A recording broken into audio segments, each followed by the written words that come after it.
ये जो जिम का जो बिजनेस है भैया, जो कि इतना हाई कैपिटल वाला बिजनेस है। अगर लगता है आप इन्वेस्ट करके ही जिम में आप आना चाहते हो तो मेरी तरफ से ना आए, करो मत। इल बिन बिग बिग ट्रबल, क्योंकि होगा ये तीन चीज़ को बहुत संभाल के आपको ऑपरेट करना पड़ता है, क्योंकि बहुत सारा कॉम्पिटिटर रहेगा जो आपको पोक करेगा, बहुत सारा ट्रेनर। उस हिसाब से देखा जाए तो मेरे पास भी तो बहुत सारा सैकड़ों इन्वेस्टर्स है पड़ा हुआ कि भाई कृष्णा मैं पैसा लगा देता हूँ, मेरे को मुझे लगता है सेल्फ इंडिपेंडेंट बनो और खुद जो आपके साथ रहता है, जो आपके साथ आगे बढ़ना चाहते हो उसको लेके आगे बढ़ो। That's it guys.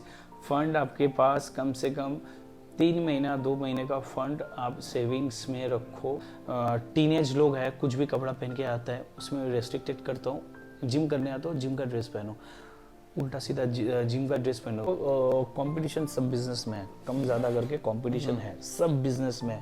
कभी कभी लगता है मंदिर में जाके बैठना चाहिए, उधर उधर जाके मेडिटेशन करना मुझे अच्छा लगता है। जो लोग 20s में बिजनेस अपना स्टार्ट करना चाहते हैं, तो वो लोगों को आप क्या बोलना चाहोगे? जो मेरा एक्सपीरियंस हो चुका है 15 साल, कोई भी आप ये बिजनेस कब से स्टार्ट करना स्टार्ट किए थे? जब आप जॉब करते हो ना, तब अपने आप माइंड का 20% यूज़ करें, और जब आप बिजनेस करते हो तो आपको माइंड का 80% यूज़ करना पड़ता है। किसको समझाओ। मिस्टेक करोगे फिर फंड भी सूख जाए, तुम्हारे पास फंड ही नहीं रहे, तुम कितना एक लेवल तक जाके मिस्टेक करोगे ना, फिर फंड ही। ये भी है ना कि मतलब रिस्क क्या होता है, जैसे जैसे क्या कि एज जितना कम रहता है आप उतना ज़्यादा रिस्क ले सकते हो। ये भी एक फैक्टर है ना। आफ्टर 25-20 आप अगर बिजनेस कर रहे हो तो मतलब क्या बोलते हैं, लोगों के लिए कर रहे हो। अगर जॉब कर रहे हो तो खुद के लिए कर रहे हो। मेरा ऐसा मानना है भैया। आस्क योर सेल्फ, जैसा हम लोग एआई है, हम गूगल को पूछते हैं ये करूंगा तो क्या गूगल फटाक से प्रॉपर रिस्पॉन्सिबल हो इसका फेयर देता है, फिर उसके बाद प्रोफेशनल टैक्स देना पड़ता है। और कितना टैक्स, इतना टैक्स क्या आप ये कहना चाहते हो ना कि सेल्फ लव, क्योंकि अपने आप से बात करो, जो भी डाउट है खुद से ही क्लियर करो, क्योंकि ये तुम्हारा प्रॉब्लम है। ये तुम्हारा प्रॉब्लम है, तुमको ही सॉल्व करना है। Hello and welcome back to my YouTube family. तो आज का जो मेरा पॉडकास्ट है, जो कि आज के मैं पॉडकास्ट से मैं खुद भी सीखने वाला हूं, क्योंकि एज फिटनेस के मेरे साथ ऑनर अवेलेबल है यहाँ पे, जो कि इनके पास में जो एक्सपीरियंस है जिम का, क्योंकि जिम का जो एक्सपीरियंस होता है ना ऑनर का, जो कि हाई कैपिटल बिजनेस है, इस चीज़ से रिलेटेड मैं पूरा ही डिटेल में बात करूंगा। और क्या क्या मिस्टेक है जो कि बिजनेस में नहीं करना चाहिए, मैं इस सब टॉपिक से भी रिलेटेड बात करूंगा। तो इस वीडियो को आप लोग पूरा ही लर्निंग के पर्सपेक्टिव से देखें, और आप लोगों को इस पॉडकास्ट से बहुत कुछ सीखने के लिए मिलेगा। तो इस पॉडकास्ट को मैं स्टार्ट करता हूँ। तो सबसे पहले कृष्णा भैया आप अपना इंट्रोडक्शन दे दें। नमस्कार नमस्कार, मैं कृष्णा राय हूँ, मैं कलकत्ता से ही बिलोंग्स करता हूँ। ज़्यादा दिन नहीं, it's been 15 years as a owner मैं जिम बिजनेस में हूँ। इसके पहले मैं 10 साल काम कर चुका हूँ out of Kolkata, it was in Bombay. That's it. तो भैया सबसे पहले कि मतलब आप इतने दिन से हो, क्योंकि आप इतना इतना आप लोगों का बिजनेस है, तो मतलब आपका जर्नी रिलेटेड कहाँ से स्टार्ट हुआ था, मैं ये जानना चाहता हूँ। मेरा जर्नी स्टार्ट हुआ है वो मतलब एक्चुअली। ये ना भैया कि मतलब आप कहाँ से स्टार्ट किए थे, मतलब बिगिनिंग से लेकर के हमको एंड तक जाना है, और क्या क्या डिफिकल्टीज आपके साथ देखो आई थी। बात ऐसा है कि बॉम्बे का स्टोरी बहुत लेनदेनिंग होगा। इंस्टेड ऑफ दैट मैं जब भी कलकत्ता में 2008 से आया उससे स्टार्ट करता हूँ। मैं कलकत्ता जब ही आया 2008 में, जनवरी में आया 2008, स्टिल आई रिमेम्बर। आके मैं तलवार कर्स में था बॉम्बे, मैं कलकत्ता तलवार कर्स में दूसरा दिन आके ज्वाइन किया एज अ फ्लोर मैनेजर।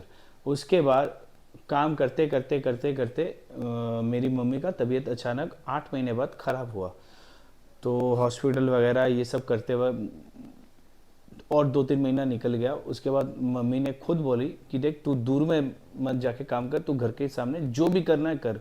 मैं बोला मेरे को एक ही चीज़ आता है, मैं बाहर जाके काम करूँगा तो मैं कुछ I can do it, I can learn much better than दस आई मीन उस टाइम में अगर बाहर जाके मैं काम करता तो जितना पैसा मुझे घर के लिए देना पड़ता, या मैं देता था, एक्चुअली देना नहीं पड़ता, my father was a doctor, तो फिर मैं देता था, उतना पैसा मुझे लगता है कि मैं बाहर जाके कमा सकता था। पर मम्मी ने बोला कि भाई तू घर पे एक काम कर, तू घर पे नज़दीक में कुछ कर। तो मेरे को लगा कि बिजनेस इज़ द ऑप्शंस। तभी बिजनेस के लिए मेरा थॉट्स भी था कि मैं बिजनेस स्टार्ट करूं। फिर 2019 जनवरी से मैं जिम चालू किया। 2019 जनवरी से आपका फर्स्ट जिम का लोकेशन क्या था भैया? It was in Dum Dum, behind the Dum Dum Diamond Plaza, Nager Bazar, तो दमदम। भैया ये जो जिम का जो बिजनेस है भैया, जो कि इतना हाई कैपिटल वाला बिजनेस है, मतलब सबसे ज़्यादा कैपिटल, मतलब ऑलमोस्ट भैया, क्योंकि नॉर्मल लोग तो नहीं सोच सकते कि मैं जिम खोलूँगा, मतलब इसके लिए क्या, मतलब ऐसा होता है। मैं आपको रोक रहा हूँ, सबसे बड़ी बात है ये जो नॉर्मल कैपिटल, ज़्यादा कैपिटल, ये पहला थॉट्स ही नहीं था। बिकॉज मेरे जितने सारे गुरुज थे apart from Kaizad Kapadia sir and Madhukar Talwar sir, इनका जो बेसिक है, बुनियादी है, मेरे जैसा था। हम लोग पूरा ग्रास रूट से निकले हुए इंसान है, मतलब हम लोग पूरा, मैं जैसा मनोहर आइच, मैं मनोहर आइच को सब जानते हैं, ऑल ओवर इंडिया में फेमस है, मिस्टर यूनिवर्स भी रह चुका है 1951 और 52 आई थिंक होगा, आई एम सो सॉरी, मेरे को याद नहीं है डेट। पर उनके उधर से मेरा जर्नी शुरू हुआ 1994 में। मैंने जिम करना आफ्टर 10वीं के बाद, जो 3 महीना पीरियड रहता है उस टाइम में मैंने जिम कर जाना स्टार्ट किया, क्योंकि जो मुझे हाइट भी गेन करना था, बॉडी भी बनाना था, 10वीं, और मेरा उम्र था 15 ईयर्स एक्चुअली। तो तब से मेरा जिम का पीरियड चालू हुआ, तभी मेरे को लगा कि जिम करूँगा, कुछ मेरा एटलीस्ट हाइट गेन होगा और थोड़ा बहुत बॉडी होगा, दैट्स इट। पर 2009 से जब मैंने जिम का बिजनेस स्टार्ट किया, तो सबके लिए और एक भी चीज़ बोलना है, अगर बहुत जन को लगता है ना इन्वेस्ट कर दो और जिम चालू हो जाएगा, अच्छा जिम अगर आपका कॉन्सेप्ट में है कि अच्छा से, it's not about the business, अगर जिम ही करना है, आपको लगता है your basically you belongs to like industry जहाँ पे फिटनेस ओरिएंटेड चीज़ है और वहाँ से आप बिलोंग्स करते हो, then come to this place, और this is not for your place. अगर लगता है आप इन्वेस्ट करके ही जिम में आप आना चाहते हो, तो मेरी तरफ से ना आए, करो मत, इल बिन बिग बिग ट्रैवल, क्योंकि अंदर का जो इधर उधर है आपको पता ही नहीं चलेगा, और सामने वाला भैया जब बताएगा आप, भी मैं नहीं। एक सेकंड, जब भैया आप बिजनेस, जब जिम के बारे में सोचे कि मैं जिम ओपन करूंगा, तब क्या भैया आपके पास में इतना हाई कैपिटल था? कुछ नहीं था। मतलब एक होता है ना, जुनून रहता है कि मतलब करना है, चाहे कैसे भी करना है। देखो समझने की कोशिश करो, मेरे मम्मी ने जस्ट 3 महीना हॉस्पिटल से आए, घर पे थे, तभी मम्मी ने बोला कि तू कुछ अपना कर। मम्मी ने ये नहीं बताया कि तू जिम कर, बिजनेस कर वगैरह ऐसा कुछ। तो उस प्रोस्पेक्टिव मैं बोलूँगा, कोई भी अगर शुरू करता है ना, कोई पुराना जिम चल रहा है या क्या, उनके साथ पार्टनरशिप में करो। अगर आपको एक्सपीरियंस नहीं है तो एक्सपीरियंस करो कम से कम टाइम बिंग, फिर आप खुद का कुछ करो। Gym business now days it's a huge investment. अगर आप ब्रांड पे मत जाओ, अगर लोकल भी कोई जिम सेटअप करोगे, मिनिमम आपको 10 लाख रुपया, दैट्स मिनिमम। मिनिमम लगेगा। कार्डियो अच्छा सेक्शन कर भी नहीं पाओगे, उसके लिए और फंड लगेगा, उसके लिए और 5 लाख रुपया पकड़ के चको। It's not about the gym, gym छोड़ के भी तो आपको इंटीरियर वगैरह भी करना पड़ता है ना, तो that is the main reason. हाँ बोलो, क्या बोल रहे थे? और भैया एक मेरा ये भी क्वेश्चन है, मतलब आप इतने इतने जिम को ऑन करते हो, तो इतने इतने मेंबर आप लोगों के अंडर में काम करते हैं, तो मतलब वो लोगों को कैसे मैनेज करना, मतलब क्या चीज़ है जो वो लोगों को भी आप मोटिवेट कैसे कर रहे हो? क्योंकि देखो, आफ्टर पेंडेमिक मैंने सीआरएम मेरे पास है, सीआरएम पूरा सिस्टम में डालता है, उसमें सब कुछ आ जाता है, किसका कब रिन्यूअल है, पॉपअप जाता है, सब सिस्टम ओरिएंटेड करता है। पर बिफोर दैट, बिफोर 2020 के पहले मुझे सब कुछ लिख के रखना पड़ता था। Even if you go to my place, मेरा घर पे जाके देखोगे 3 कबर्ड है जहाँ पे पूरा लास्ट 15 साल का डिटेल्स है, एक्चुअली घर में है, मेंबर्स का डिटेल्स है एक्चुअली एट माई होम, जहाँ पे सब कौन कभी भर्ती हुआ नहीं हुआ।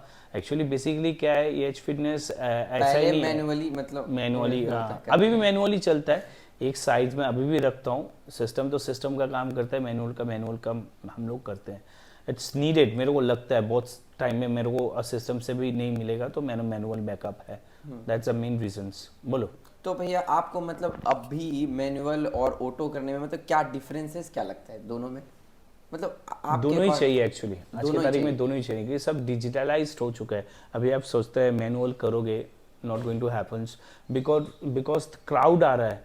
देखो चीज़ क्या है, जिम में फर्स्ट इंक्वायरी आता है, इंक्वायरी 3 तरीके से आता है। ओवर द फोन इंक्वायरी होगा, वेबसाइट में आपका इंक्वायरी होगा, व्हाट्सएप में इंक्वायरी होगा। ये तीन चीज़ को बहुत संभाल के आपको ऑपरेट करना पड़ता है, क्योंकि बहुत सारा कॉम्पिटिटर रहेगा जो आपको पोक करेगा, बहुत सारा ट्रेनर्स रहेगा जो आपको ट्रैवल देगा, बहुत सारा एक्स मेंबर भी रहेगा जो आपको कोशिश करेगा क्योंकि वहाँ से डिक्लाइन करे। क्योंकि मेंबर्स का ऐसा है कि मेंबर्स में अगर 90% मेंबर्स होता है जो फिटनेस के लिए जिम में आते हैं, और rest of the team peoples ऐसा होता है जो उनको वो आपका बिजनेस से उनका क्या लाभ होगा इस बारे में वो सोचता है।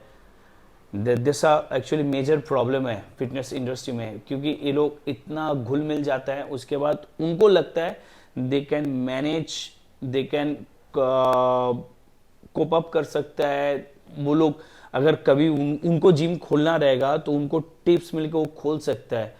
इट्स बेसिकली अ चैलेंज, क्योंकि वो जिम जिम इंडस्ट्री से, it's not a industry, gym से ही बिलोंग्स नहीं कर रहा, उसका एक्सपीरियंस है हार्डली। उसने वेट लॉस या वेट गेन शायद एक महीना या एक साल या 2 साल में किया, उसके बाद उसको लग रहा है कि जिम बिजनेस ऐसा मुनाफादायक नहीं बिजनेस भैया, है, एक उतर चीज ये जाओ। भी है ना कि मतलब आपके पास में एक्सपीरियंस भी तो है ना।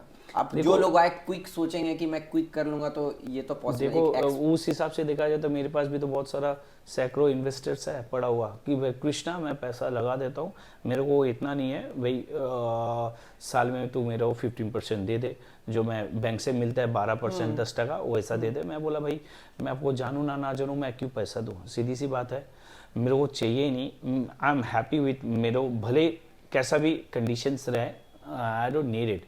मुझे लगता है सेल्फ इंडिपेंडेंट बनो, और खुद जो आपके साथ रहता है, जो आपके साथ आगे बढ़ना चाहते हो, उसको लेके आगे बढ़ो। That's it. बहुत सिंपल एथिक्स में मैं चलता हूँ एक्चुअली। खुद जियो, दूसरे को भी अच्छा से जीने दो, खुद जियो और दूसरे को अच्छा से जीने दो। This a simple process, do it और लिव इट, ऐसा भी रहता है। करो, नहीं पुसाता है तो छोड़ दो।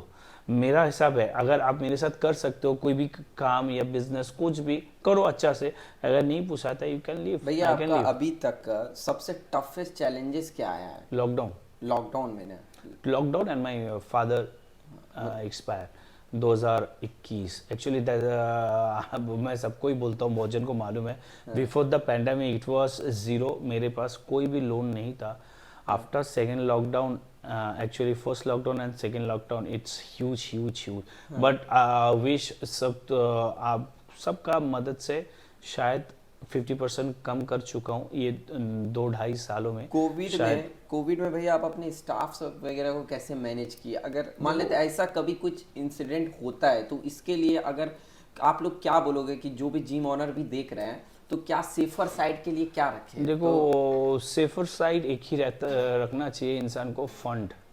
गाइस, फंड आपके पास कम से कम 3 महीना 2 महीने का फंड आप सेविंग्स में रखो, उसको टच मत करो कभी भी थ्रू आउट योर कोई कम से कम जिम इंडस्ट्री में मेरा एक 3 मंथ एक्सपीरियंस 3 मंथ्स का रखो, और स्टाफ का सैलरी रखे चलो। क्योंकि मेरा स्टाफ को भी पता है कोविड में बंदा ने पैसा दिया है, फर्स्ट लॉकडाउन में दिया, सेकेंड लॉकडाउन में दिया, थर्ड लॉकडाउन में भी दिया। बंदा कैसा दिया सर को मालूम है, सब यही बोलते हैं बंदे ने दिया हमको, ऐसा नहीं। अभी भी कुछ दिन पहले भी मीटिंग हुआ था, मैंने एक जन को पूछा तू 5 साल 6 साल से काम कर रहा है, लॉकडाउन के टाइम में पैसा मिला ना? उसे बोला थर्ड लॉकडाउन में भी मिला। मेरे को लगा थर्ड लॉकडाउन 15 दिन का है, 20 दिन का है, शायद ही, मैंने तो आया ही नहीं, मैं फुकट में पैसा ले रहा हूँ, मुझे लगा, मैंने ना भी बोला था, फिर आप मुझे पैसा दिया, तो यही बात है। बोलो। तो मैं भी जैसा कि भैया के ही जिम में जिम करता हूँ, तो भैया के जिम में मुझे एक चीज़ अच्छा लगता है कि मतलब आपके जिम में ना, कि मतलब डिसिप्लिन है और सारे, क्योंकि मैं भी बहुत सारे जिम में गया हूँ, देखा हूँ, मुझे बहुत सारे लोगों ने पिच भी किया इवन। तो लेकिन आपके जिम में जैसे कि एक इंसिडेंट हुआ था, मैं यहाँ पे नहीं बोलूँगा, क्योंकि आपने स्ट्रिक्टली लिया, तुरंत ही हटा दिया, जो कि ट्रेनर के साथ। तो मुझे ये चीज़ भी इंस्पायर किया, क्योंकि मतलब आपका क्या है ना कि मतलब पॉजिटिविटी, निगेटिविटी जहाँ भी कुछ हो रहा है तो आप तुरंत ही मतलब साइड कर देते हो। तो ये चीज़ सब भैया भैया आप मतलब एक्सपीरियंस से आया या काम करते करते आया आपके? देखो ये काम एक्सपीरियंस नहीं है मेरा, एक ही हिसाब नहीं, सब मानता है। और आप जो बोल रहे हो ना, फर्स्ट जो सवाल किया था कि आपको जो लगता है, मतलब आपका दूसरा जिम का एक्सपीरियंस, वो भी मेरे जैसा थॉट रखता है, ऐसा नहीं कि मैं अलग हूँ। पर कुछ कुछ थॉट्स मेरा पावरफुल रहता है, इसलिए कि मुझे लगता है स्ट्रिक्ट हूँ भाई, इसके बाद ये नहीं कर सकता। जैसा टीनेज लोग हैं, कुछ भी कपड़ा पहन के आता है उसमें रेस्ट्रिक्टेड करता हूँ। जिम करने आता हूँ, जिम का ड्रेस पहनो, उल्टा सीधा जिम का ड्रेस पहनो।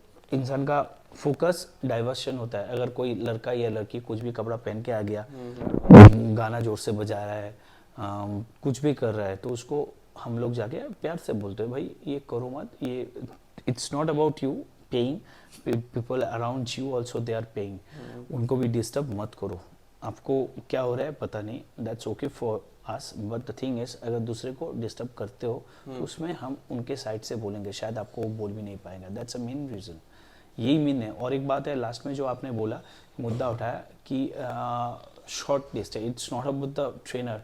मैं बहुत सारा टाइम में आपको जानकारी के लिए, फॉर योर काइंड इन्फॉर्मेशन, मैं मेंबर्स को भी निकालता हूँ, इसके लिए मैं स्पेशलिस्ट हूँ। ट्रेनर्स बेसिकली क्या होता है, जिम में ट्रेनर्स को निकालता है, वो बहुत सारा सॉलिड रूल्स रहता है, उसके हिसाब से निकलता है, इसलिए कोई ट्रेनर निकलने के बाद कुछ कर भी नहीं पाता है, क्योंकि उनको पता है उन्होंने क्या गलती किया। But the thing is that trainer तो दैट्स मामूली चीज़ फॉर अस, लाइक हम, because I was a trainer, still I am trainer, in future I will be a कभी ट्रेनर। कुछ ऐसा इंसिडेंट हुआ है, कोई मतलब कोई निकाले कुछ हो गया ऐसा कुछ जो कि मेंबर्स और ट्रेनर्स की बात कर मतलब रहे हो? कि बहुत आर कोई भी एक इंसिडेंट शेयर करना चाहते हो? वो सवाल ही पैदा नहीं होता, कैसा इंसिडेंट क्यों करेगा भाई। मैं अगर इंसान को बुला के पैसा देता हूँ, इंसिडेंट बोल सकते हो। मेरा भैया ये एक्सीडेंट के पहले की बात एक इंसिडेंट है। एक बंदा काम करता था, नॉट बैड एट ऑल, जैसा ट्रेनर है, 6 महीने के लिए काम किया था। बंदा हट्टा कट्टा था, अच्छा खासा था, काम कर रहा था, जो जो चीज़ बोलते थे ऐसा करता था।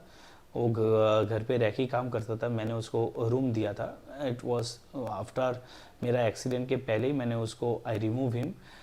तो उसको लगा शायद उसको पैसा नहीं मिलेगा क्योंकि उन्होंने कुछ किया था। तो मैंने उनको बुला के, मैं जब हॉस्पिटल से वापस आया उनको बुला के मैंने पैसा दिया। उन्होंने एक ही बात बोला, सर मैंने जो किया गलत किया, आपका जिम के बारे में भी मैंने गलत किया, पर स्टिल मेरे को ये नहीं था कि आप मेरा पैसा, इतना पैसा, और it was not a single amount, it was almost 25,000। So you can imagine, उसका 2 महीने का पगार और इंसेंटिव वगैरह मैंने होल्ड करके रखा था। तो उसको पता चला, अच्छा लगा, रास्ते में मिलता है बातचीत करता हूँ, ऐसा कुछ नहीं है कोई भी। इवन द मेंबर्स ऑल्सो, अगर उनको लगता है कि मैंने उनको बोला है नहीं आने के लिए, मेरा टीम मेंबर बोलता हूँ, इसलिए जो मेरा स्टाफ है उनको स्टाफ बोल के मैं नहीं बुलाता हूँ, मैं टीम मेंबर बोलता हूँ। वो लोग हैं इसलिए मैं हूँ एक्चुअली, जो भी हूँ आज का तारीख में, जो भी निकल गया या मैंने निकाला, वो लोग छोड़ दिया, जो भी है उनके लिए, जो भी किया, वो अच्छा किया बुरा किया, स्टिल उनके लिए मैं हूँ। अगर वो लोग नहीं रहते तो शायद एज फिटनेस भी नहीं बना पाता, शायद world record, it's a world record. शायद if you check in Google आपको सब दिखा, 1500 के आसपास इंसान रिव्यू दिया है, दैट्स अ नॉर्मल। पर कितना जन लास्ट 8 सालों में करीबन हिसाब से देखा जाए तो 15,000 के आसपास इंसान लोगों ने इधर जिम किया है। के स्टोर में जब हम थे यहाँ पे शायद 3 और 4 जन थे, आज के तारीख में इधर 20 जिम है। Thank you. भैया, और आप कंपटीशन को किस टाइप से देखते हो? कंपटीशन को किस तरीके से लेते हो? देखो, कंपटीशन सब बिजनेस में है, कम ज़्यादा करके कंपटीशन है सब बिजनेस में। अभी डिपेंड करता है सामने वाला उसका अप्रोच क्या रहता है। पर मैं कॉम्पिटिटर, बहुत जन बोलता है कॉम्पिटिटर है वो, और बहुत जन ये भी बोलता है मैं खुद का कॉम्पिटिटर हूँ। मैं बोलता हूँ कंपटीशन की बात ही नहीं है।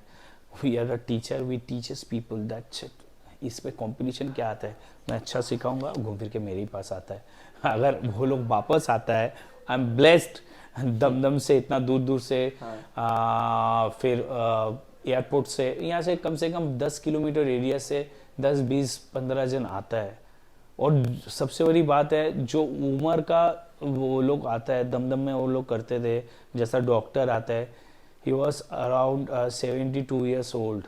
जो डॉक्टर्स आते हैं 15 साल से मेरे पास जिम कर रहा है, उनके घर के सामने कितने सारे जिम है, फिर भी नहीं जाता। मतलब कृष्णा बॉन्डिंग जो क्रिएट हो गया ना, मरते दम तक रहेगा। हाँ भैया, और एक चीज़ है ना, मतलब बिजनेस में मतलब एक रिलेशनशिप भी मैटर करता है ना, बहुत मतलब बहुत बहुत बहुत क्योंकि कस्टमर्स। क्योंकि ये चीज़ है, क्योंकि आप लोगों में ये चीज़ मैंने देखा है कि उसको आप लोग अच्छे से बैलेंसिंग करके लेके चलते हो। और जिम में एक होता है ना कि आप लोग करेंटली सिचुएशन में भी आप लोग का फेस्टिवल वगैरह होते रहता है, जो कि ये चीज अच्छा रहता है, क्योंकि और सब बाकी बात जिम में मैंने आज तक नहीं देखा। इवन कि मैंने हाई क्लास जिम में भी गया हुआ था तो वहां पे भी ये सब चीज नहीं। छठों पूजा होता है भाई, शिवरात्रि से शुरू हुआ सब है ना, शिव होता है, फिर हनुमान जयंती, उसके बाद लोकनाथ बाबा 3 हो गया, फिर हमारा गणपति, फिर होता है तुम्हारा हमारा विश्वकर्मा पूजा और एक पूजा। 6 तो पूजा होता है हमारे जिम में, और मतलब अच्छा से होता है, सबको आके बैठते हैं, हम लोग बातचीत करते हैं, फिर भोग लेके सब खा के जाते हैं, हम लोग को अच्छा लगता है। इट्स नॉर्मल बात है ये। और एक मेरा क्वेश्चन ये भी कि इतना इतना भैया आपके ऊपर रिस्पॉन्सिबिलिटी, तो आप माइंड को पीस करने के लिए, शांति रखने के लिए, कभी तो ऐसा होता होगा ना कि ये भी वो भी, इतना इतना लोड, तो माइंड को आप किस तरह पीस करते हो? देखो बात ऐसा है, इतने सारा चीज़ मैं लाइफ में देख चुका हूँ, इतने सारे चीज़ देख चुका हूँ, इतना एक्सपीरियंस कर चुका हूँ, और ये जो मेंटल, ये मेरे लिए अभी कुछ नहीं है। और जो लॉकडाउन देख चुका हूँ, इतना कुछ देख चुका हूँ ना लाइफ में, तो उसके बाद लगता नहीं कि अलग से मुझे पीस चाहिए। हाँ, कभी कभी लगता है मंदिर में जाके बैठना चाहिए, उधर जाके मेडिटेशन करना मुझे अच्छा लगता है। मैं इस्कॉन में जाता हूँ, मैं पूरी जगन्नाथ धाम जाता हूँ, मैं बनारस जाता हूँ, मैं फिर अपना बुद्ध गया में जाता हूँ, कभी कभी जाता हूँ। ये सब जगह में आके मैं 2 दिन 3 दिन के लिए घूम के आता हूँ। अगर वैसा ही कुछ रहे तो बहुत बहुत दिग्गज लोग, बिजनेस ओनर भी उधर जाता है। If you feel like to alone, if you feel like to do something better than this, you should go. जो प्लेसेस का बात बोला, आप लोग जाके कभी मिल के आओ। मैं तिरुपति बालाजी जाता हूँ, मूड की बात नहीं है, उधर जाके आपको एक बार रिफ्रेश होना चाहिए। बहुत जन दीघा जाता है, गोवा जाता है। वंस अपन अ टाइम 10 साल पहले मैं जाता था, पर मुझे लगता नहीं दिस इज़ द टाइम कि मैं अभी जाके ये सब करूं। अभी मेरे को लगता है मेरे हिसाब से कि मुझे और थोड़ा पढ़ाई करना है इस बारे में कि और हम भगवान के बारे में कितना जाने। खुद को तो जान चुका वो। और भैया पढ़ाई से याद आया कि मैंने सुना है कि आप एमबीए तो नहीं किए हैं, पर एमबीए का बुक्स वगैरह रख के घर पे बहुत सारा बुक है। If you feel like to come see my place. कभी भी निशान को ही पूछो कितना सारा बुक है। मेरे को रात को बुक पढ़ना अच्छा रहता है, पर जल्दी जल्दी सो जाता हूँ। मैं कोशिश करता हूँ सवेरे उठ के बुक पढूं, पर मॉर्निंग में भी मेरा ट्विस्ट करता है, क्योंकि मॉर्निंग में उठ के मैं मेडिटेशन करता हूँ। क्योंकि भैया बहुत लोग इसलिए भी बुक पढ़ते हैं कि मैं एग्जाम में पास होने के लिए पढ़ रहे हैं। मतलब आप पढ़ रहे हो कि मतलब आप अपने आप को सेल्फ कैसे ग्रोथ कर सको। सेल्फ ग्रोथ की बात है, बहुत अच्छी बात है, क्योंकि मैं लास्ट 5 सालों से खुद को बहुत तरीके से अपग्रेड कर रहा हूँ। अभी मैं K11 से स्पेशल पॉपुलेशन का एक ट्रेनिंग होता है वो कर रहा हूँ। इसमें कोई भी स्पेशलाइज्ड, कोई भी जिम का मेंबर जिसको PCOD लड़की लोग आता है, जो सीनियर सिटीजन होने जा रहा है 50+, उनको किड्स बिलो 14 ईयर्स, इनको अलग अलग किस्म का एक्सरसाइज प्रोसेस है, इनको अलग किस्म का स्ट्रेचिंग फ्लेक्सिबिलिटी होता है, वो करवाना, वो सीखना। वो अगर मुद्दा मतलब ठीक से अगर नहीं सिखा पाए तो लाभ नहीं है। तो उसको मैं पढ़ रहा हूँ अभी भी। हमारे शायद नेक्स्ट मंथ प्रैक्टिकल सेशन चालू हो रहा है, और लगता है अप्रैल में ख़त्म हो जाएगा, आई होप सो। और भैया जो लोग 20s में है, ठीक है, तो मैं 20s के, जैसा कि मैं भी 20s में हूँ, तो मेरा एक क्वेश्चन है, क्योंकि डर रहता है कहीं ना कहीं, रिस्क टेक। बिजनेस एक ऐसा चीज़ है ना, घर से भी बहुत सारा आता है कि पढ़ ले, ये कर ले, मतलब क्यों इसमें जा रहा है। तो जो लोग 20s में बिजनेस अपना स्टार्ट करना चाहते हैं, तो वो लोगों को आप क्या बोलना चाहोगे? मतलब अब जिसका पूरा ही मन है क्या वो उसको बिजनेस में ही जाना है, लेकिन घर से if you are asking me, the 20 age is मेरे हिसाब से नहीं, मैं बोलूँगा नॉट द राइट टाइम। क्योंकि एजुकेशन कुछ भी करो, एज भी चाहिए उसके साथ। It's not about the education, it's all about the age also. लड़के लोगों का मैच्योरिटी आता है एटलीस्ट 22 से 23 साल तक लग जाता है, जो लड़की लोगों का 18 में आ जाता है, सबको पता है। तो 22-23 साल में जो मैच्योर आप होगे, जितना ग्रोथ भी चाहिए ना, मेंटल ग्रोथ भी चाहिए आपको। आप सोच सकते हो, एजम्पशंस बढ़ेगा, फोरकास्टिंग पावर बढ़ेगा। इट्स नॉट अबाउट बिजनेस के पहले 8-10 चीज़ मेरा दिमाग में रख के फिर मैं बिजनेस में कूदूंगा ना, वो जगह पर उस लेवल में आपको उतरना पड़े, उसके लिए उम्र चाहिए actually. It's not about the fund रहने से आप बिजनेस कर पाओगे, that's totally miss concept. Needed is experience needed. आप जिंदगी के साथ कितना एक्सपीरियंस किया वो भी चाहिए ना, कि आप जहाँ पे आप उतर रहे हो आप एक्चुअली कूद रहे हो। आप पैसा लेके कूद रहे हो, नहीं लेके कूद रहे हो, बोरो करके कूद रहे हो, पैसा कुछ भी इन्वेस्टमेंट तो चाहिए ना। तो उस टाइम में मैं बोलूँगा मेरे हिसाब से, अगर आप मेरे तरफ से आप पकड़ रहे हो तो आपको उम्र चाहिए और एजुकेशन भी चाहिए। एजुकेशन और एक बात है, जो मेरा एक्सपीरियंस हो चुका है 15 साल, कोई भी आप ये बिजनेस कब से स्टार्ट करना स्टार्ट किए थे? Age at the age business of? मैं एक्चुअली स्टार्ट किया 2008। उस समय भी आपका क्या एज हो रहा होगा? I was 32 years. 32 से आप बिजनेस स्टार्ट किए हो? Oh. 32 years. Now I'm 47, 15 years. Actually हिसाब से देखा जाए तो मैं उसके भी पहले बॉम्बे जाने का पहले मैं बिजनेस करता था। It was related with the garments accessories, tag, rappers, patches, labels, ये सब मैं ट्रेडिंग करता था। आई लव ट्रेडिंग, ठीक है। बट थिंग इज मेरा पापा तभी अलाउ नहीं किया था कि भाई बिजनेस कर, तू जाके पर ज़रूरत पड़ा। पर मुझे सुनना पड़ा, पापा मम्मी है, सुनना पड़ता है। अच्छा है, बॉम्बे का 10 साल मैंने काम किया और अच्छा काम किया, भाग दौड़ी का काम किया, जिम में काम किया, 5 स्टार डिलक्स होटल में काम किया, इंश्योरेंस में काम किया, बहुत सारा सेक्टर में भी काम किया, अच्छा लगा। अगर वो एक्सपीरियंस नहीं रहता शायद मैं आज जो कंडीशन में हूँ, जो जगह पे हूँ, शायद नहीं आ पाता। वो एक्सपीरियंस चाहिए था मुझे 10 साल का, वो चाहिए था, सबको चाहिए।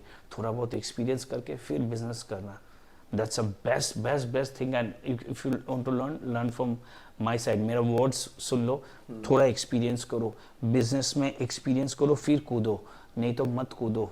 business, it's look like business, it's a game, business is game, but the thing is when आप अंदर की तरफ जाते हो आपको क्या क्या फेस करना पड़ेगा, वो तभी होगा जब आप एक्सपीरियंस करोगे, नहीं तो नहीं होगा, आप ले नहीं पाओगे। This is the main reason बहुत जन बिजनेस से कम बैक करके फिर से नौकरी करना चालू करता है। हाँ भैया, मतलब एक चीज़ है, मैंने मतलब इंस्टाग्राम पे ही थोड़ा देर पहले ही रील जब स्क्रॉल कर रहा था तो मैंने सुना था, असनीफ ग्रोवर ही शायद बोल रहे थे कि जब अगर आप जॉब मतलब जब आप जॉब करते हो ना तब अपने आप माइंड का 20% यूज़ करो, और जब आप बिजनेस करते हो तो आपको माइंड का 80% यूज़ करना पड़ता है। ये किसको तो, समझाओ?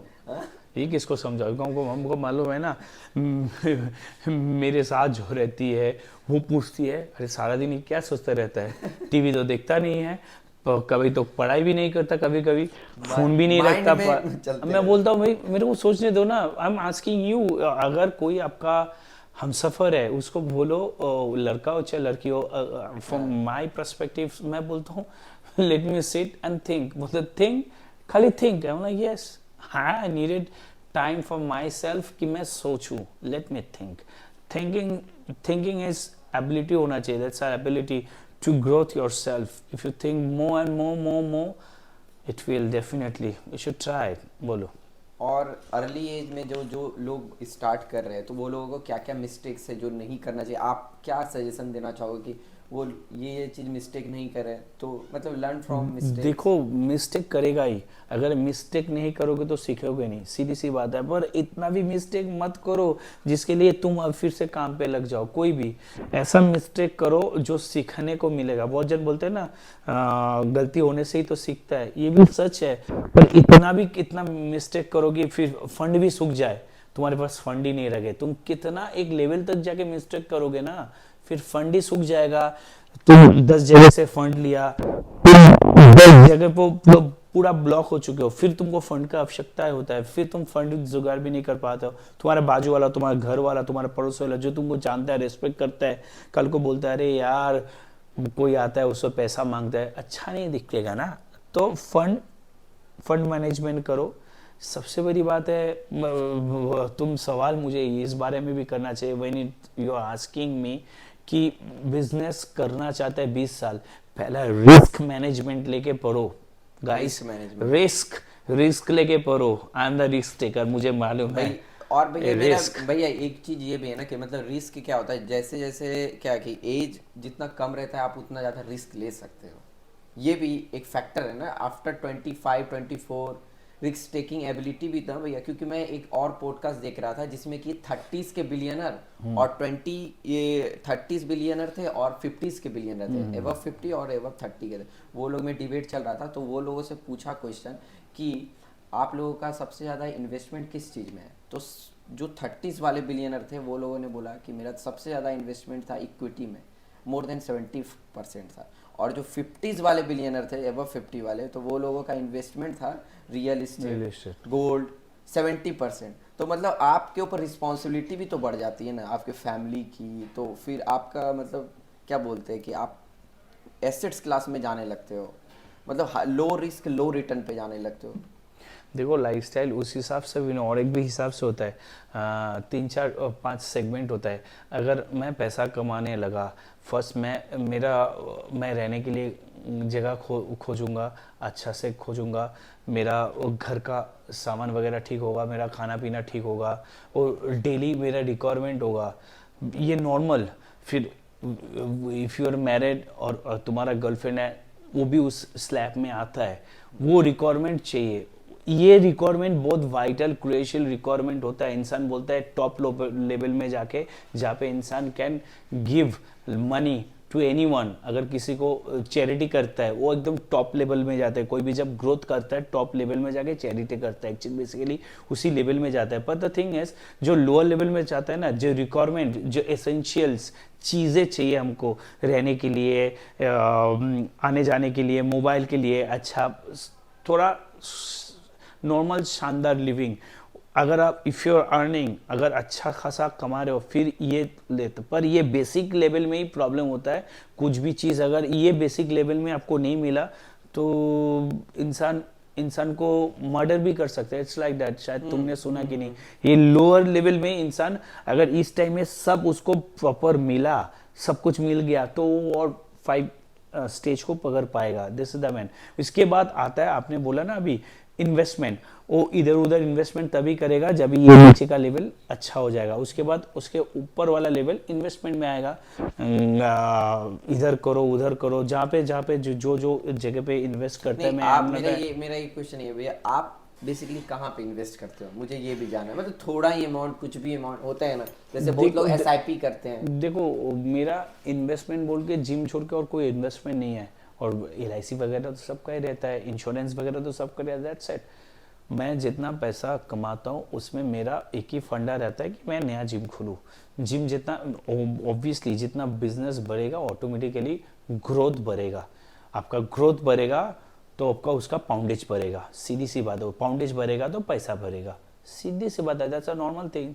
इंसान लेके पैसा, मेरा एक ही बात है, जिम का हिसाब है। It's not a gym. मेरे को लगता है हर बिजनेस में एक ही होता है, पैसा डाल के पैसा आता है। मैं अगर एक ब्रांच से 2 ब्रांच करता हूँ, 2 से 3 करता हूँ, 3 से 10 करता हूँ, उसमें जो पैसा मैं कमाऊंगा, एक से नहीं कमा पाऊंगा, सीधी सी बात है।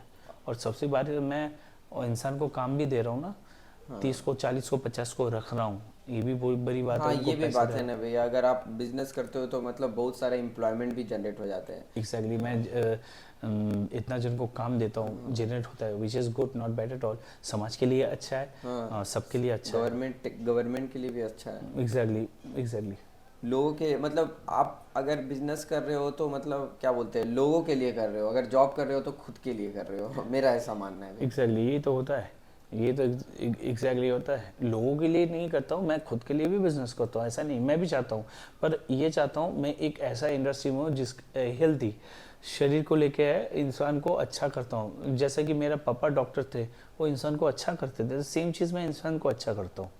फ़र्क ये है, उनको जो लेवल ऑफ उनको जो नॉलेज की बात नहीं है, वो जो रेस्पेक्ट आता था, शायद उस जगह पे हम लोग पहुँचे नहीं। जिम इंडस्ट्री की बात कर रहा हूँ, पता नहीं कब पहुँचेगा। पर सेम कैटेगरी नहीं है, पर सेम किस्म का पढ़ाई लिखाई करना पड़ता है। ऐसा नहीं है, एक एमबीए सॉरी एक डॉक्टर जो पढ़ता है, हमको भी सेम किस्म का ही पढ़ना पड़ता है। फ़र्क ये है, वो लोग 4 साल 5 साल पढ़ते हैं, हम वो 5 महीने 6 महीने में पढ़ते हैं। कुछ फ़र्क नहीं है, सेम किस्म का पड़ता है। डेप नॉलेज में भी हमको जाना पड़ता है। पर द थिंग इज वो लोग डॉक्टर्स है, उनके एक थप्पा है, हमारे पास डॉक्टर का थप्पा नहीं है अनफॉर्चुनेटली। तो भाई जैसे द और भैया अगर आप मान लेते हैं कि ये बिजनेस जो पूरा जिम का है, अगर इसमें कुछ अगर आप रिवॉल्यूशन लाना चाहो, सपोज अभी जैसे बहुत सारा चीज़ ऑनलाइन स्विच कर रहा है, ऑनलाइन जुम्मा क्लासेस, मतलब ऑनलाइन क्लासेस, तो मतलब इस इंडस्ट्री को आप कहाँ देखते हो लॉन्ग टर्म में, अगर देखो 10 ईयर 10 ईयर का मैं इसको घुमा सकता था। एक्चुअली लॉकडाउन पैंडेमिक टाइम में वो 6 महीना मैं जिम छोड़ के भी बहुत सारा मेरा दिमाग काम कर रहा था, क्यों डिजिटलाइज सब कुछ हो चुका है। तो अभी क्या करना है, रिक्वायरमेंट ट्रेनर्स का बहुत सारा आता है, ट्रेनर्स को देना भी पड़ता है, पर स्पेसिफिक अगर एक जिम में कितना ट्रेनर, अब मैं पर्सनल ट्रेनिंग के लिए इंसान को बोल सकता हूँ, पर्सनलाइज्ड एक्सरसाइज जो करेगा 1-to-1 सेशन ही करवाएगा, जो दिखाएगा, और जो नॉर्मल जनरल ट्रेनर रहेगा वो 2 या 3 रहेगा। अगर वो ब्रांच कोई भी जिम यूनिट में अगर सोचो 50 जन जिम कर रहा है, वहाँ पे टोटल ट्रेनर संख्या है 10, बाकी 40 क्या करेगा? That's a big issue. तो उस इशू को सॉल्व करने के लिए मैं कुछ सोचा था, वो है विजुअल कुछ सोचा था, ऐसा ही चश्मा बेस कुछ विजुअल सोचा था, वैसा कुछ दिया जाएगा क्लाइंट को, जिसको ऑनलाइन सेवा प्रदान किया जाएगा। शायद आज तक हुआ नहीं है ऐसा कुछ सोचता, जिसके लिए मुझे सर्वर चाहिए था, जिसके लिए बहुत सारा पैसा चाहिए था, जो फंड उस टाइम में भी नहीं है, अभी भी नहीं है। शायद फ्यूचर में आएगा तो डेफिनेटली मैं करूँगा, शायद ये चीज़ को भी घुमा सकता हूँ। विजुअलाइज्ड सब कुछ आप देख सकते हो, कर सकते हो। You don't need to ask anyone कि भाई इसके बाद क्या करना है। सब पूछते हैं ना, सर इसके बाद क्या करूँ, नो नीड टू गो, आपको जाना नहीं पड़ेगा। आप आस्क योर सेल्फ, जैसा हम लोग एआई है, हम गूगल को पूछते हैं ये करूँगा तो क्या, गूगल फटाक से प्रॉपर रिस्पॉन्सिबल होके उतना डीप नॉलेज आपको देता है। सेम चीज़ वही करना है, पर उसके लिए खुद का सर्वर चाहिए। वो थॉट्स मेरा था, अनफॉर्चुनेटली मेरा हो नहीं पाया। मतलब आप अगर बिजनेस ओनर हो तो मतलब आपको फ्यूचरिस्टिक देखना पड़ता है, समझना विजुअलाइज पड़ता है। करके मेरा वो थॉट्स था कि मैं वो करूँगा, भले मैं 3 ब्रांच हो, भले 30 हो, मेरे को इधर उधर जाने का ज़रूरत नहीं पड़ेगा। वो विजुअली तुम्हें ग्राफिक का पूरा काम ही वो ही करेगा, वो कर देगा। और मेरा एक चीज़ है भैया, कोई भी अगर इंडिया में बिजनेस करता है तो मैंने सुना है कि यहाँ पे लीगल टर्म्स बहुत ही ज़्यादा है। मतलब ऐसा कुछ अगर बता सको एग्जांपल कि जहाँ आपको प्रॉब्लम फेस करना पड़ा, जो चीज़ नहीं होना चाहिए, क्योंकि बाकी सब कंट्री में क्या होता है ना, बिजनेस को, स्टार्टअप कल्चर को प्रमोट किया जाता है, अभी भी इंडिया में इतना नहीं है। That's the main reason. इंसान लोग 95% लोग टैक्स नहीं देते हैं, सीधी सीधी बात है। अगर आप देखोगे तो मैक्सिमम के केस में इंडिया 95% पैसा मार देता है सरकार का, क्योंकि सरकार को पता है और 5% ही देगा, 95% इधर उधर से वो लोग टैक्स कलेक्शंस करता है। मेरा भी 4-5 टैक्स चलता है, मुझे देना पड़ता है, have to, there is no other options. But the thing is, gym industry में मैं एक ही चीज बोलूंगा, जिम लेके it's a service industry, I understand, पर वॉल्यूमर बिजनेस देख के आप उनको टैक्स लो। ऐसा नहीं है वो बिजनेस कर रहा है बंदा, सोचो कि मैं छोटा से बोलता हूँ, कोई 1 लाख रुपया साल का कमाता है, उसके ऊपर 18% आप जीएसटी लगाते हो सालोना, फिर उसके बाद वो 1 लाख के ऊपर भी टैक्स लगता है ईयरली, उसके ऊपर आपको ट्रेड लाइसेंस का फेयर देता है, फिर उसके बाद प्रोफेशनल टैक्स देना पड़ता है। और कितना टैक्स, इतना टैक्स क्या कम नहीं है, बहुत ज़्यादा टैक्स है। अगर वो उतना पैसा कमा नहीं है फिर भी आप टैक्स का बोझा दे रहे हो, तो इसमें कोई आगे आ नहीं आएगा। फिर इंसान के पास एक ही रास्ता बनेगा कि भाई हम टैक्स को चोरी करेंगे। तो this is the normal process. और अगर टैक्स को कम किया जाए, मेरे हिसाब से अगर 18% रखो, जो रिनाउंड नहीं है, जो रिनाउंड जो पैसा कमा रहा है, जिसका 1 करोड़ से ज़्यादा है, उससे 18% लो। जिसका 20 लाख के नीचे है, 10 लाख के आसपास है, उनको बोल लो 18% दो। It is not possible. मेरे को लगता है भारत सरकार को, मैंने शायद पीएमओ ऑफिस में मैंने इस बारे में चिट्ठी भी लिख चुका हूँ। इफ़ यू चेक इट, मैंने बहुत दिन पहले भी लिखा, बोलूँगा तो फिर से लिखूँगा। अभी जो मोदी जी चल रहे हैं उनको भी लिख चुका हूँ, पर देखो मैं अकेला बोल के तो फ़ायदा नहीं, और अकेला चिट्ठी कोई नहीं पढ़ेगा, सीधी सी बात है। तो मतलब ये सब अगर चेंजेस अगर हो जाएगा तो तो मतलब घूम जाएगा industry सिस्टम। पूरा सिस्टम ही कोई भी इंडस्ट्री, कोई अगर छोटा से करता है सब टैक्स देगा। 1% लो ना, 1% tax low, 0.5% tax low. If we eager to pay, people like me eager to pay the taxes, but the thing is उसके लिए टैक्स पेयर अगर बनता हूं मैं, सर्विस नहीं चाहिए पर सबको टैक्स देना चाहिए। इट्स नॉट अ 5% क्यों टैक्स देगा, बाकी 95% क्यों नहीं टैक्स देता? वो लोग भी तो बिजनेस कर रहा है। रास्ते में जो खड़ा होके जो देरी का गल्ला 4,000 3,000 5,000 कमाता है, वो उसका अगर आता है महीने का 1.5 लाख रुपए आता है, he is also tax payer. वो भी होना चाहिए। ऐसा नहीं है, वो को कम से कम तो महीने में तो 1,000 रुपए तो देख के आ सकता है भाई।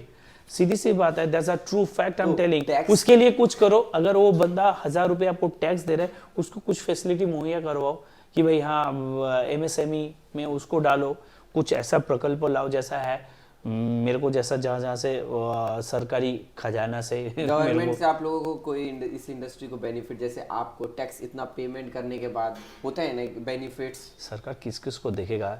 150 करोड़ का जनता है हमारा। बोलता तो है आज के तारीख में, टिल आज के तारीख में 144 करोड़ हो चुका है। 140 नहीं, 144 प्लस है। 145 हो रहा है, हम लोग नंबर 1 वर्ल्ड में आ रहा है।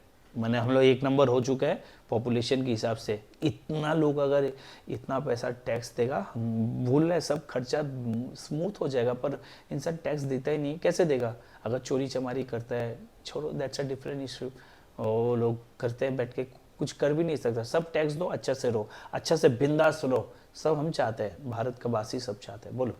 और मेरा लास्ट क्वेश्चन है भाई, क्योंकि मैं ज़्यादा टाइम नहीं लूँगा, क्योंकि मेरा लास्ट क्वेश्चन ये है, क्या चीज़ है जो भाई आपको मतलब मोटिवेट करता है अंदर से? मतलब अगर आप लो फील कर रहे हो हर दिन, तो एक तो ऐसा चीज़ होगा ना कि नहीं अब नहीं रुकना है, रुकना नहीं है। रुकने ना रुकने की बात नहीं है। मोटिवेट बहुत अच्छा वर्ड है, मोटिवेशंस। मैं सेल्फ मोटिवेटर हूँ। जब भी मुझे लगता है मुझे कुछ हो नहीं रहा है, जैसा मेरा कुछ दिन से जिम नहीं कर पा रहा हूँ, सेल्फ मोटिवेटर हूँ, तभी मुझे लगता है मेरे हिसाब से take a deep breath, take a deep breath, deep breath and deep breath. अच्छा से सांस लेते रहो, थॉट प्रोसेस चेंज होता है। अगर होता है तो आप मेडिटेशन भी कर सकते हैं। वो बहुत अच्छा प्रोसेस है। आप खुद को टाइम दो। वो भी घूम फिर के वही जगह पे आ गया, खुद को टाइम दो। अगर आपको लगता है नहीं हो पा रहा है, भाई क्यों नहीं हो रहा है, क्या खामियां है, खुद अकेला बैठो, बंद करो लाइट वगैरह, शांत बैठो। ज़्यादा नहीं, एक दिन बैठ जाओ, एक ही जगह पे बैठ जाओ, खाना पीना नहीं, शांत होके बैठो। देखो तुमको सब दिखेगा कि ये बाकी है, ये करना है, ये नहीं करना है। बस आई एम टेलिंग यू, किसको पास जाके आपको बोलने का ज़रूरत ही नहीं पड़ेगा कि भाई ये नहीं है, ये नहीं क्यों हो रहा है। बोलने का ही ज़रूरत है, आपके पास ही उसका जवाब रेडी है। एक्चुअली हम लोग देख नहीं पाता unfortunately, because we are human beings. मतलब आप ये कहना चाहते हो ना कि सेल्फ लव, क्योंकि अपने आप से बात करो, जो भी डाउट है खुद से ही क्लियर करो, क्योंकि ये तुम्हारा प्रॉब्लम है। ये तुम्हारा प्रॉब्लम है, तुमको ही सॉल्व करना है कैसा भी करके। हाँ। पास में कोई भी रहे, वो लोग क्या देगा, पास का सहायता क्या देगा? कुछ नहीं होता है। वो एक ही होता है, self self self, you you you. अगर ये आँख आज बंद होता है तो बंद होता है, खुद के लिए होता है। पता नहीं 2 मिनट बाद मैं इधर आपके साथ बात कर पाऊंगा कि नहीं, 2 सेकंड के बाद पता ही नहीं भाई, इधर से उठ भी घर जा भी नहीं पाऊंगा। ऐसा भी हो सकता है ना, anything can happen any time. बोल के कुछ आता नहीं है ना, बोल के कुछ जाता है, सीधी सी बात है। और कुछ नहीं, दैट्स मिथ्स भी है, ऐसा कुछ नहीं। लाइफ को जितना मिलता है, जैसा मिलता है, जिस लेवल पे मिलता है, उसको चेरिश करो। अच्छा से एंजॉय मत करो, चेरिश करो, उसको रेस्पेक्ट करो कि ये तुमको मिला है, ये ऊपर वाले में दिया है, माँ बाप ने दिया है, तुमने किया है, जो भी किया है, इसको चेरिश करो। अहंकार कभी मत करो गलती से। That's it. ठीक है, तो भैया आपसे बात करके अच्छा लगा। मतलब और भी, मतलब मैं आप लोगों को सेकंड पॉडकास्ट में भी लेकर के आऊँगा, आपको भी और एज फिटनेस के ट्रेनर को, क्योंकि इन डेप्थ में बातें होंगे। तो भैया मेरा मतलब मतलब अच्छा लगता है। मतलब मैं लोगों को भी सजेस्ट करूंगा कि अगर आप लोग कोलकाता में हो तो एज फिटनेस में जिम करो, क्योंकि यहाँ का जो इन्वायरमेंट है ना, यहाँ का इन्वायरमेंट बहुत ही अलग है और सारे जिम से। क्योंकि मैं भी जिम कर रहा हूँ इतने सालों से ना, क्योंकि भैया का वो डिसिप्लिन, वो रिस्पेक्ट, वो एक अलग ही लेवल का है। तो आप लोग समझ ही सकते हैं, जो कि मैंने पॉडकास्ट जो किया ना, जो कि मैं भैया को एक बार ही कॉल करके बोला कि भैया आप आ रहे हो क्या पॉडकास्ट पे, भैया 10 मिनट के अंदर में आ गया। क्योंकि भैया का एक चीज़ अच्छा लगता है कि सबसे इंपॉर्टेंट चीज़ है टाइम मैनेजमेंट। क्योंकि भैया मॉर्निंग में भी देखता हूँ कि मैं एकदम डिसिप्लिन से आ जाता है। क्योंकि लाइफ में और बिजनेस में अगर आप पढ़ाई भी कर रहे हो तो सब चीज़ में डिसिप्लिन आप लोगों को मैटर करता है। तो आप लोग लाइफ में डिसिप्लिन रहोगे तो सक्सेसफुल होने का चांसेस और भी बढ़ जाता है। इसी तरह हमारे इस चैनल को भी देखते रहें और मुझे भी प्यार करते रहें। Thank you for watching this video.